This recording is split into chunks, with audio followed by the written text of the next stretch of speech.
Okay, well, I grew up in Ann Arbor, Michigan. I was a faculty brat. My father was on the faculty in the psychology department in Ann Arbor. And I went to public schools, and then for my undergraduate work, I went off to Radcliffe College. And I completed my undergraduate degree there in 3 years, majoring in chemistry and physics, which was a combined major, not a double major.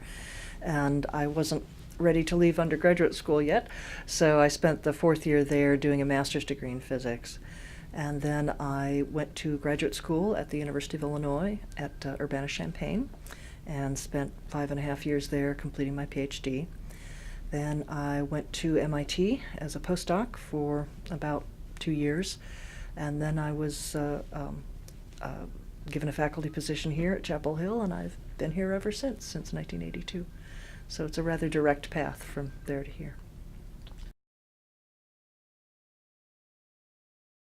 I think one of the most important mentors in my career was Professor Millie Dresselhaus, who was my postdoctoral mentor at MIT. And she is one of the grand old ladies of physics. In fact, her 80th birthday is just about this in a few days.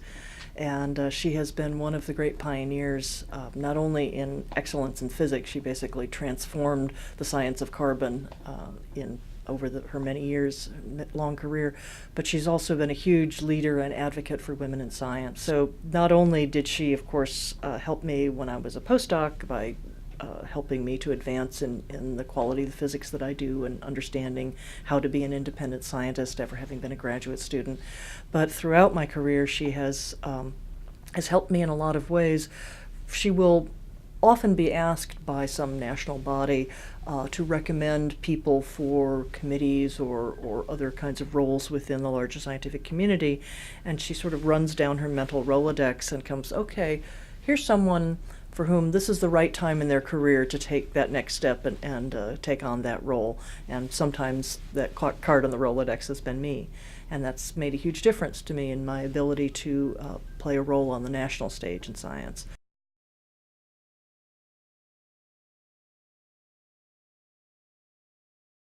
I think the challenges for women are different, and particularly more so in the physical sciences, where women are even more underrepresented than in other scientific and professional fields.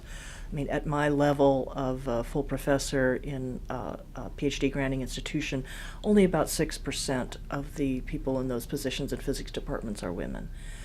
So the numbers are very small, and the challenge that raises is that people's view of what does a scientist look like, what does a physicist look like, what characteristics, personal characteristics you associate with a successful physicist, those don't match the characteristics that people think of when they think of women, that they're sort of two different sets of characteristics, and they don't think of them as being combined into one person. People will talk about a woman's being a team player, being a hard worker, being dedicated, so all of which are wonderful characteristics, but we associate them more with women than with men. And the male candidates, they'll talk about what a wonderful independent scientist he is, how creative he is, and so forth. Now, the woman may be independent and creative, and the man may be dedicated and hardworking, but the characteristics that will be highlighted in the letters will be different. And so there's just a difference in perception, and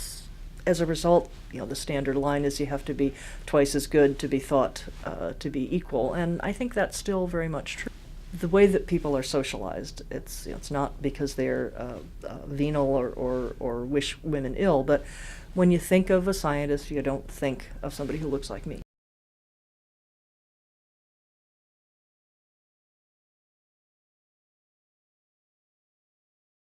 When I was department chair, I advanced a project to change the way that we go about teaching our introductory physics classes to have more student engagement, more sort of minds-on, hands-on learning, rather than the traditional lecture. That we didn't change the curriculum associated with the courses, simply how do we deliver that same instruction. And this actually was a project I began before I became department chair, but being department chair was a bully pulpit to move it forward. And we received funding from the National Science Foundation to accomplish this. And what we were doing was, in fact, implementing findings from the physics education research community that have been around for decades. It's a different approach. And one of the reasons why people tend to resist doing this. First of all, of course, it's always a challenge to redo the way you, to transform the way that you do something, including teaching. But also the people who are assigned to teach physics classes are people who have become very successful physicists, have become professors, and the traditional method worked for them.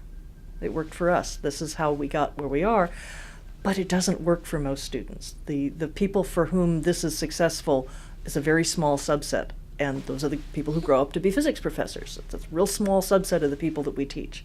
For, in general, if the students are actually having to think about what they're doing rather than just absorb information as it washes over them, they learn much better.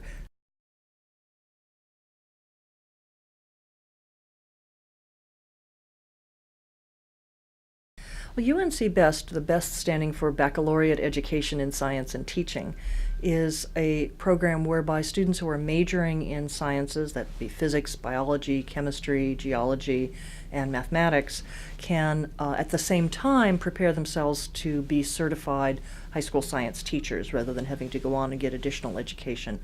They'll be able to be certified as they leave their undergraduate education. This is tremendously important if we look at who teaches high school science in this country. The problem is particularly acute in high school physics. Less than 1/3 of all the people who are teaching high school physics had, when they were undergraduates, had a major either in physics or physics education, or even a minor in physics or physics education. The vast majority of the people who are teaching high school physics maybe had one course in physics in college, and it probably wasn't taught very well. So they don't have the deep content knowledge that they need in order to be effective teachers of the science. It's tremendously important to get that, to get teachers out there who are really qualified to be effective teachers and also are excited about the subject, and therefore they can get students excited.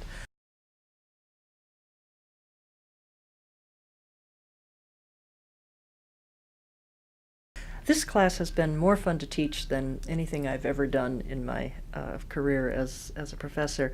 I co-teach this class with Professor Brent Wissick from the music department, and we bring together the physics of how musical instruments work, basically musical acoustics, which is a branch of physics, and how is it that musicians use those sounds in different kinds of musical ideas. So we bring together both the physics of the instruments and how do they work, and also the musician's sense of why would you want this particular kind of sound at this point, and what would you do if you wanted to get this kind of sound, how would you make use of the physics of the instrument in that way. We have a wonderful time.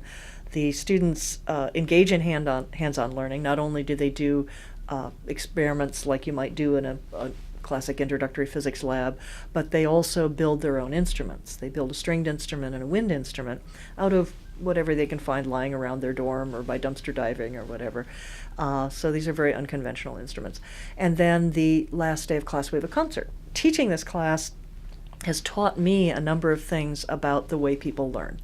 And one thing that I've found is that nothing succeeds like failure, which is that there's some ideas that many students don't really internalize and understand, no matter how many times I explain them, no matter how many different ways they read about them, until they have their hands on an instrument, they make an instrument that doesn't incorporate that particular idea, and it doesn't work.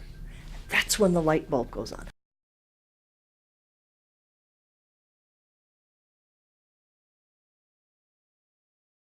So I study specifically the optical properties, but more generally the properties of organic semiconductors. So these are organic molecules which form solids that have the same kind of electrical and optical characteristics that inorganic semiconductors like silicon or germanium or gallium arsenide that we find in all of the electronics that surround us these days, the same kind of characteristics that those materials have, but they are made out of organic molecules rather than inorganic materials. So it's the same kind of physics, but now with organic materials. The advantages to these materials are, first of all, that they can be produced much more cheaply than silicon and germanium gallium arsenide.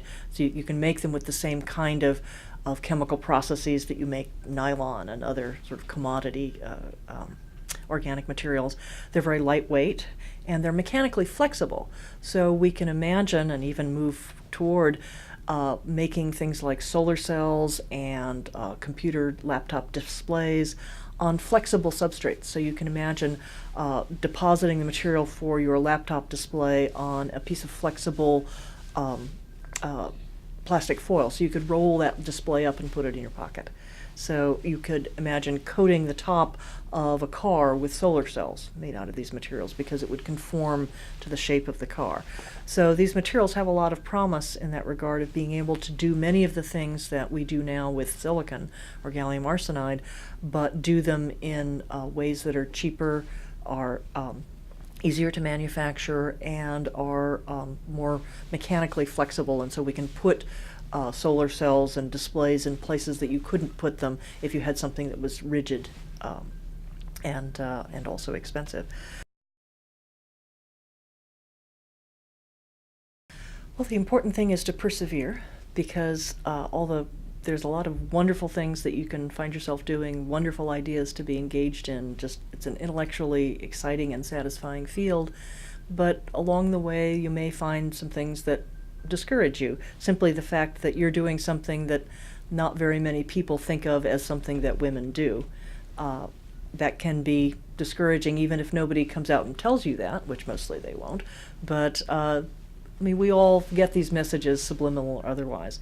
So young women should persevere because it's absolutely worth doing, and no matter what anybody may say, young women are as good at this as young men are, and they should recognize that, even if other people are telling them that's not true.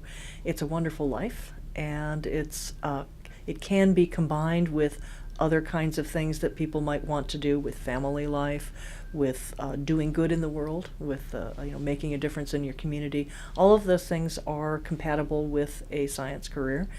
And also that doing science is not something that's done by someone all alone in a lab with a clipboard and a lab coat. That science is in fact a very social activity, that you work with people. And so the kind of personal interaction that many people want as part of their professional activity is very much a part of science. And our stereotype of scientists as being loners alone in the lab who emerge every once in a while with a discovery that wins the Nobel Prize, that's not true at all. Science is a very social activity, it's a very playful activity, and it's just a lot of fun.